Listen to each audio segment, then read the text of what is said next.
안녕하십니까. 파이터치 연구원 나정지 원장입니다. 현 정부 들어서 부동산 가격을 잡기 위해서 여러가지 정책을 계속 펼치고 있습니다. 이 가격이란 것은 보이지도 않고 잡을 수도 없습니다. 그래서 아담 스미스가 보이지 않는 손이 바로 가격이라 그랬습니다. 이 가격은 시장의 수요와 공급에 의해서만 잡을 수 있는 것입니다. 잡는다기보다는 수요와 공급에 의해서 결정이 되는 것입니다. 이 보이지 않는 것을 정부가 계속해서 잡으려고 노력해봤자 결코 잡을 수가 없는 것입니다. 이런 가운데 임대차 2법이 통과됐습니다. 임대차 2법이 통과되면서 전세 시장이 크게 요동치고 있습니다. 이 전세 시장에서 이 임대차 2법에 따라서 어떠한 문제가 발생되고 있고 또 향후 어떻게 될 것이고 과연 임대차 2법을 통해서 이 정부는 어떠한 목적을 달성하고자 하는지 오늘 좀 살펴보도록 하겠습니다. 임대차 2법이 통과되면서 크게 요동치고 있는 것이 바로 전세 시장입니다. 그렇다면 우리가 전세 비율과 월세 비율이 얼마인지 궁금하지 않을 수 없습니다. 그래서 그래프를 통해서 간단히 살펴보도록 하겠습니다. 자, 이 임대 시장에서 전세가 몇 퍼센트 차지하고 월세가 몇 퍼센트 차지하는 것을 백분율로 나타낸 그래프가 되겠습니다.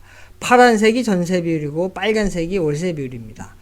자, 2006년도에는 전세 비율이 월세 비율보다 높았습니다. 즉 2006년도에 전세 비율이 54.2%고 월세 비율이 45.8%였습니다. 그런데 2012년도에 이것이 역전됩니다. 즉 월세 비율이 50.5%로 증가하고 전세 비율이 49.5%로 떨어집니다. 그 이후에 16년도까지 월세가 쭉 늘고 전세가 쭉 떨어지다가 16년도부터 이제 그게 비율이 일정하게 유지가 되는데 16년도부터 19년까지 월세가 약 60%, 전세가 약 40% 이렇게 유지가 되고 있습니다. 다음은 임대차 2법에 대해서 좀 살펴보도록 하겠습니다. 이번에 이제 통과된 게 이제 임대차 관련해서 두 가지 법인데요. 즉 주택임대차보호법이 두 가지가 크게 개정됐습니다. 첫 번째는 계약갱신 청구권 제도가 도입됐고 두 번째는 전월세 상한제가 도입됐습니다. 계약갱신 청구권이라는 것은 세입자에게 계약기간을 1회 연장할 수 있는 권리를 부여한 겁니다. 현재는 전세든 월세든 2년 살 수 있는데 내가 연장을 1회를 할 수 있기 때문에 도합 4년을 살 수 있게 되는 것이죠. 근데 이 경우에도 집주인이 또는 이제 직계 존속, 쉽게 부모님, 직계 비속, 쉽게 자식들이 실거주할 경우에 또는 임대인이 임차인에게 상당한 보상을 제공한 경우에 계약갱신 청구를 거부할 수 있습니다. 이 전월세 상한제는 임대료를 이제 상승할 수 있는데 이 상승폭을 직전 계약 임대료의 5% 이상을 넘지 못하도록 제한하는 것이죠. 그러니까 위에다가 딱 상한을 딱 긋는 것이죠. 이 경우에 지자체가 5% 내에서 조례로 그 상한을 다르게 정할 수가 있습니다. 요게 이제 주택임대차보호법의 주요 개정안 사항이 되겠습니다. 자, 이렇게 전월세 상한제가 도입되면 어떠한 현상이 발생될까요? 그래프를 통해서 간단히 살펴보도록 하겠습니다. 자, 수평축은 이제 전세 수량이고, 즉 전세 수요량이 얼마고 전세 공급량이 얼마고, 수직축은 이제 전세 가격이 되겠습니다. 그래서 전세 수요와 공급이 만나는 지점에서 전세 시장 가격이 결정되겠죠. 이때 전세 시장에서 결정된 수요량과 공급량도 결정이 되겠죠. 그래서 그래프에서 보시는 그 파란 점이 바로 시장에서 결정된 전세 시장 수요량, 전세 시장 공급량, 그 다음에 전세 시장 가격이 되겠습니다. 자, 이렇게 시장 가격이 결정이 되는데, 아니 정부에서 인위적으로 이 전세 가격을 상한을 딱 이렇게 빨간색처럼 딱 둬버리면, 아까 5% 이상 못 올린다 그랬지 않습니까? 그래서 상한을 딱 주니까 어떤 현상이 발생되냐면 전세 공급량이 그 파란 점보다 빨간 점, 그러니까 전세 공급량이 줄어들겠죠. 그 다음에 전세 수요량은 어떻게 되겠습니까? 그 파란색 점보다 빨간색 점 오른쪽으로 가니까 전세 수요량은 늘어납니다. 그러니까 이제 전세 대란이 발생되겠죠. 공급은 줄고 수요는 늘게 되는 이런 상황에서 우리가 깜빡 잊고 있는 6.17 부동산 정책이 시행되고 있죠. 즉 갭 투자와 다주택자를 규제하고 있습니다. 이렇게 되면 어떻게 되겠습니까? 전세 시장이 더 쪼그라들겠죠. 그 내용을 세부적으로 보면은 무주택자의 경우에 규제 지역 내 담보대출을 받은 경우 6개월 내 전입 의무가 있습니다. 그 전입을 실거주를 해야 되기 때문에 갭 투자가 어렵게 되면 결국 전세가 줄어들겠죠. 전세 공급이 줄어들겠죠. 전세 대출을 받은 후 규제 지역 내 3억 원 초과 아파트 구입 시 전세 대출 즉시 해소하게 되어 있습니다. 이것도 바로 갭 투자를 못하게 하는 거니까 전세 공급이 줄어들겠죠. 1주택자의 경우에 규제 지역 내 담보대출을 받은 경우 6개월 이내에 기존 주택을 처분하고 신규 주택 전입 의무가 있습니다. 그러니까 이 다주택자에 대한 규제가 되겠죠. 그러니까 1주택자가 다주택자가 못하도록 하는 규제가 되다 보니까 이 경우에도 전세 공급을 줄게 하는 그런 정책이 되겠죠. 앞에서 보신 것처럼 전월세 상한제를 하면 전세 공급 자체가 줄어든 상태에서 또 이 6.17 대책에 의해서 갭 투자와 다주택자를 규제하니까 전세 공급량은 더 줄어들게 되겠습니다. 자, 임대차 2법이 통과된 이후에 지금 임대시장에서는 특이 현상이 발생되고 있습니다. 첫째로 전세가 월세로 전환되려는 움직임이 일어나고 있습니다. 자, 5억 전세를 기준으로 한번 보겠습니다. 자, 5억 전세의 경우에 보증금 5억을 임대인은 이제 은행에 넣겠죠. 그러면 은행에 이제 예금 금리가 제가 1%로 했는데 이거 많이 잡아준 겁니다. 지금 1%도 안 되는 게 수두룩합니다. 왜냐하면은 기준 금리가 2018년도 11월 30일에 1.75%였는데 2년도 안 돼서 2020년 5월 28일에 0.5%로 뚝 떨어진 이후에 지금 계속 유지되고 있습니다. 기준금리가 떨어지니까 예금금리도 이제 당연히 떨어지겠죠. 그래서 예금금리를 많이 잡아 1% 잡았을 때, 이것을 이제, 임대인이 보증금을 5억을 은행에 넣었을 때 월 41만 7천 원을 벌 수가 있습니다. 이런 가운데 2020년 7월 10일에 또 부동산 대책이 발표됐는데 바로 다주택자에 대한 보유세를 증가시켰습니다. 그러다 보니까 임대인 중에 이제 다주택자의 경우에 이 보유세도 또 증가되니까 그것도 내야 되고 이 수익은 이렇게 월 수익은 줄어든 상황에서 그러면 이제 월세로 전환할 수 있는 요인이 크겠죠. 왜냐하면은 이제 아까 보신 것처럼 전월세 상한제에 의해서 이렇게 전세 보증금을 많이 올릴 수가 없지 않습니까? 그러니까 임대료를 많이 못 올리니까 월세로 전할 수밖에 없습니다. 왜냐하면은 이 월세로 하면 유리하거든요. 만약에 5억 중에서 3억 원을 보증금을 하고 2억을 월세로 전환하면 어떻게 되냐면은 이제 이 법정 전환율이 있습니다. 이게 이제 4%인데 이걸 적용하면은 월 66만 7천 원을 임대인이 벌어들 수가 있습니다.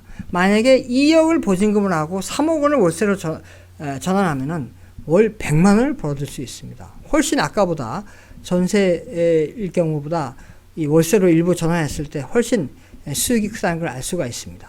그렇기 때문에 당연히 이 전세 임대료를 갖다가 5% 내로 이걸 딱 묶어버리면은 이렇게 전세에서 월세로 전환할 수밖에 없는 그런 유인이 많이 발생되고 있습니다.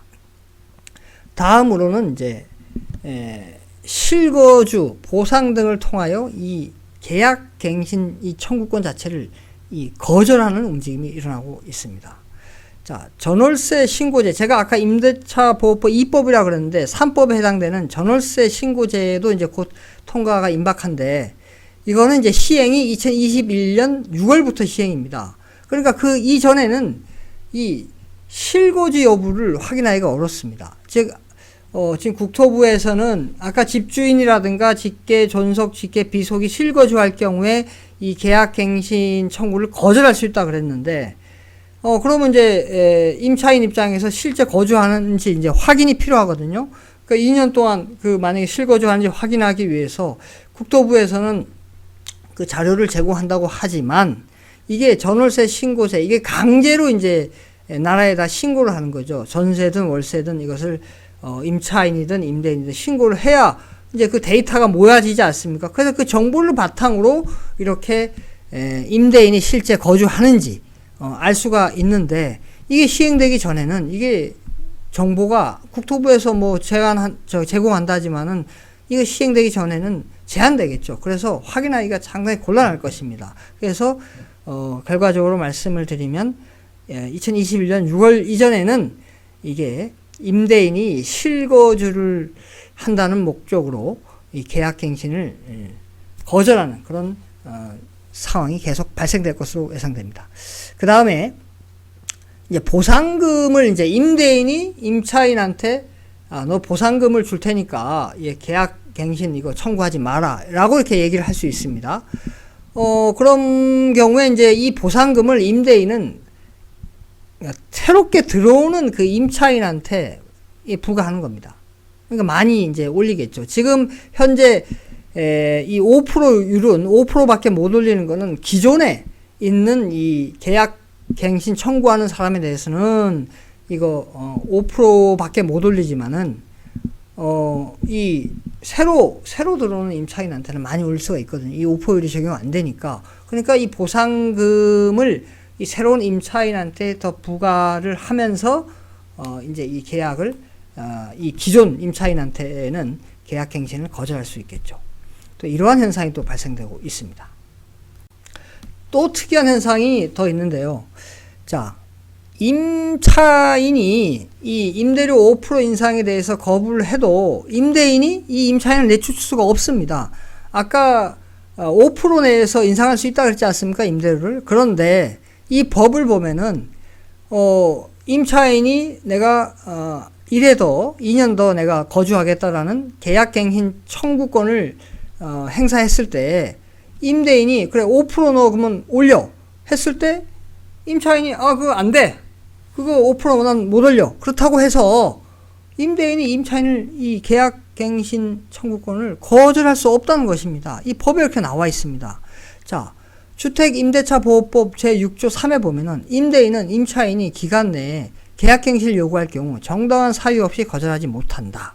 명시되어 있습니다. 거절하지 못한다. 정당한 사유라는 것은 아까 말씀드린 대로 집주인이 실거주하거나 또는 뭐 보상금을 이제 임차인한테 주거나 이럴 경우에 이제 거절할 수 있는데 그 경우를 제외하고는 거절하지 못한다라고 되어 있습니다. 자, 7조 1항에 보면은 이 아까 5% 제가 5%를 인상할 수 있다 그랬는데 거기서는 청구할 수 있다. 이게 바로 5%를 증액할 수 있다. 할 수 있답니다. 해야 된다가 아니고 할 수 있답니다. 그래서 위에 계약갱신하는 거는 거절할 수 없다 라고 못 박혀 있지만 여기는 할 수 있다 라고, 이거는 밑에는 임대료 5% 인상은 캔이고 위에는 머스트입니다. 저 계약갱신 청구하는 것에 대해서는. 그렇기 때문에 임차인이 5% 인상에 대해서 거절한다 해도 임대인이 이걸 내쫓을 수가 없습니다.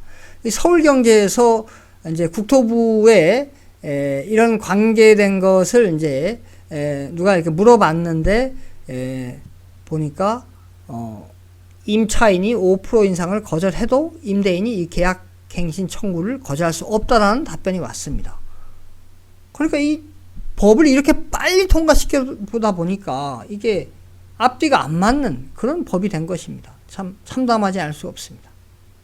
자, 결론적으로 말씀을 드리면은 아까 전월세 상한제를 하니까 전세를 다 월세로 이렇게 전환해서 전세 공급이 대폭 줄어들고, 특히 6.17 대책으로 인해서 갭 투자가 줄고 그 다음에 다주택자가 줄게 되면은 또 전세 공급이 줄어들겠죠.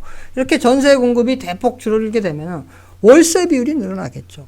월세 되면 어떻게 됐습니까? 주거 비용이 엄청 늘어나게 됩니다. 그러면 이제 집 마련을 포기해야 되겠죠. 집포자가 대폭 늘어나겠습니다.